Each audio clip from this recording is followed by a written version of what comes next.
गुनाह और गलती में समझे भेद, इस पर आधारित मैं आज एक कहानी सुनाने जा रहा हूँ। राम एक सद्विचारों वाला युवा व्यक्ति है। वह एक आकर्षक व्यक्तित्व का मालिक है। ईमानदारी, साहस, सादगी, स्पष्टवादिता उसके गुण हैं, लेकिन इन सब के बीच वह कुछ हद तक स्वहितैषी एवं अहंकारी है। राम को समुद्री जीवन से बहुत लगाव है, इसलिए वह अपना करियर एक नाविक के रूप में चुनता है। कुशल नाविक होने के कारण जल्द ही उसका प्रमोशन होता है और वह व्यापारिक जहाज में अफसर के तौर पर नियुक्त किया जाता है। एक बार राम एक जहाज का लीडर चुना जाता है, जिसमें अन्य अफसरों के साथ 800 यात्री है। अचानक ही समुद्र में तूफान आता है। सब इधर उधर भागने लगते हैं। सबको अपनी जान की चिंता होने लगती है और सभी अफसर बिना यात्रियों की परवाह किए जहाज छोड़कर भाग जाते हैं। इनमें राम भी शामिल होता है। वह एक लीडर होने के बावजूद इन विकट परिस्थितियों में अपने यात्रियों को मौत के मुंह में छोड़कर भाग निकलता है। राम और सभी अफसर बचकर निकल जाते हैं, लेकिन अब राम को आत्मग्लानि सताने लगती है। उसे बार बार यात्रियों का ख्याल आता है, अपनी खुदगर्जी पर गुस्सा आता है। पर कुछ देर बाद उसे पता चलता है कि एक अन्य जहाज के लीडर और उसकी टीम ने सभी यात्रियों को बचा लिया। राम ने संकट के समय अपने कर्तव्यों का त्याग दिया था। उसे हर वक्त इस बात का अफसोस रहता था। वो खुद को कोसता पूछता, उसने यह काम कैसे कर दिया। उस वक्त स्वहित की कैसी पट्टी उसकी आंखों पर बंध गई और वह कर्तव्य विमुख हो गया और वह कठिन समय में सही निर्णय नहीं ले पाया। उसने जहाज के कप्तान होने का फर्ज नहीं निभाया। अब वह बहुत शर्मिंदा है। राम पर मुकदमा चलाया गया। जज जानना चाहते थे कि उसने ऐसा क्यों किया, क्यों अपने कर्तव्य का निर्वाह नहीं किया, कप्तान होकर क्यों यात्रियों को मरने छोड़ दिया। राम कुछ छिपाना नहीं चाहता था, लेकिन अपनी सफाई देने में भी असमर्थ था। इस तरह वह मुकदमा हार जाता है और उसका लाइसेंस भी रद्द कर दिया जाता है। इसी दौरान राम की मुलाकात विजय से होती है। विजय एक रिटायर्ड जहाज कैप्टन है।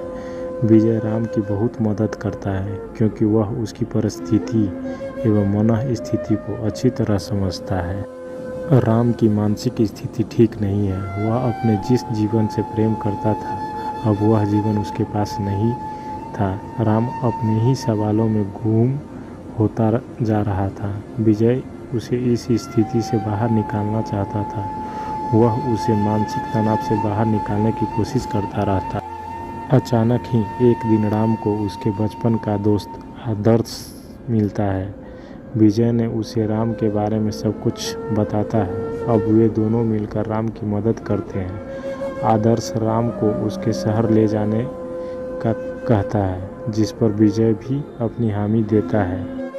आदर्श राम को उसके शहर ले जाता है, उसे पुरानी बातें याद दिलाता है और उसे जीवन के प्रति अपनी उदासीनता को खत्म करने के लिए प्रेरित करता है।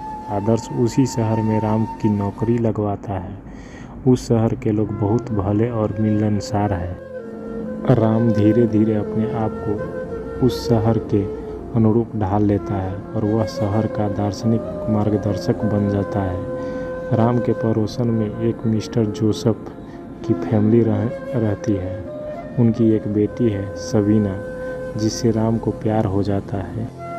लेकिन मिस्टर जोसेफ राम को पसंद नहीं करते और वो शादी के लिए राजी नहीं होते। मिस्टर जोसेफ चाहते हैं कि राम को रास्ते से हटा दिया जाए और इसी कारण मिस्टर जोसेफ जॉन के साथ मिलकर राम को मारने का षड्यंत्र रचते हैं और यह सब बातें सबीना सुन लेती है और इसके बारे में राम को बताती है। लेकिन राम इस सब को गंभीरता से नहीं लेता और कहता है कि कोई भी पिता अपनी बेटी के प्रेमी के साथ ऐसा व्यवहार नहीं कर सकता।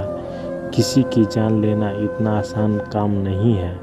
सबीना उसे बहुत समझाती है, पर वो एक नहीं सुनता। सबीना बहुत बेचैन हो जाती है और यह सभी बातें राम के दोस्त आदर्श को बताती है। आदर्श राम की जान बचाने के लिए जॉन को रोकने का प्रयास करता है। इसी दौरान राम, आदर्श और जॉन के बीच हाथापाई हो जाती है। और इस हाथापाई में राम के हाथों आदर्श की हत्या हो जाती है और यह देखकर चौन वहाँ से भाग जाता है। राम के हाथों बहुत बड़ा गुनाह हो जाता है, वह पागलों जैसा हो जाता है और खुद को संभाल नहीं पाता। तभी उसे उसकी प्रेमिका सबीना समझाती है इस सब में उसकी कोई गलती नहीं है, यह सब अनजाने में हुआ है, पर वो एक नहीं सुनता। राम को जहाज वाली घटना याद आती है। उस वक्त वह परिस्थिति से भागा था और इस वक्त वो यह नहीं करना चाहता था, इसलिए राम अपनी गलती का प्रायश्चित करने आदर्श के घर जाता है। वहाँ की स्थिति बहुत ही गंभीर है, पालन पोषण करने वाला कोई नहीं है और उन्हें अब तक नहीं पता कि उनका बेटा मर गया है। राम मेहनत करके परिवार का पालन पोषण करता है और आदर्श की बहनों की शादी करता है, लेकिन उसके मन पर भार है और वह एक दिन आदर्श के पिता को सब कुछ बता देता है। आदर्श के पिता गुस्से में आकर राम को मार देते हैं। राम पर सच कबूल करना भारी पड़ जाता है और उस परिवार का एकमात्र सहारा भी छूट जाता है। मोरल: कभी कभी परिस्थितिवश हुई घटनाओं में खुद को भागी ना समझे। हर परिस्थिति समान नहीं होती। अगर राम सच न बोलता तो खुद भी जिंदा रहता और आदर्श के परिवार का सहारा बनता, और शायद यही उसके जीवन का सबसे बड़ा प्रायश्चित होता। ऐसी प्रेरणादायक कहानी जीवन का आदर्श बन सकती है। उसके जरिए जीवन के कई पहलुओं को समझा जा सकता है। तो दोस्तों, ये कहानी कैसा लगा आप ज़रूर कमेंट में बताएं और चैनल को सब्सक्राइब करके बेल आइकन बटन दबा लें ताकि नोटिफिकेशन आपको टाइम से मिल सके।